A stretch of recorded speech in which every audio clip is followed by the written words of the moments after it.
На Таджикистан вновь обрушилась стихия. Досмотрите это видео до конца, и вы узнаете, как жертвами силовых потоков стали люди в Согде. Подписывайтесь на наши обновления, чтобы всегда оставаться в курсе событий.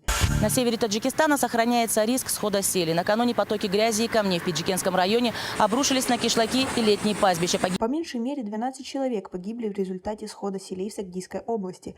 В частности, по данным Комитета по чрезвычайным ситуациям Таджикистана, под селевой поток на летнем пастбище села Киштудак, расположенного выше сельского джамуата Дашти-Кази на расстоянии 30 километров, попали под поток 10 человек, пасущие скот. Спасателям КЧС по Зеравшанской зоне районов удалось извлечь из-под грязевых масс тела 8 жителей села Киштудак. Поиски еще 2 продолжаются, сообщает пресс-центр КЧС Республики. Еще 2 женщины, по данным ведомства, погибли в результате схода селя 19 июля в самом селе Дашти-Кази сельского джамуата Йори-Пенджикента.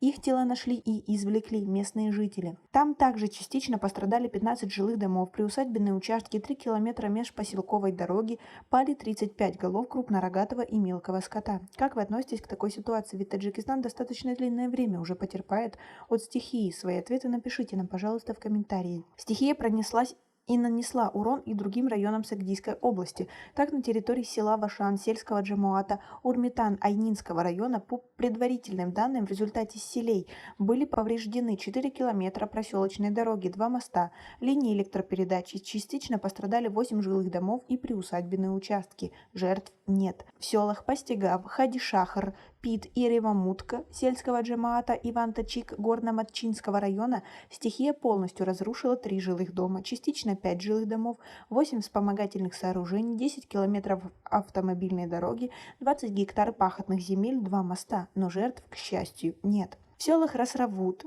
и Нект района Деваштич в результате стихии частично пострадали 15 жилых домов, проселочные дороги и приусадебные участки. Жертв нет. Сейчас на местах работают районные комиссии по чрезвычайной ситуации.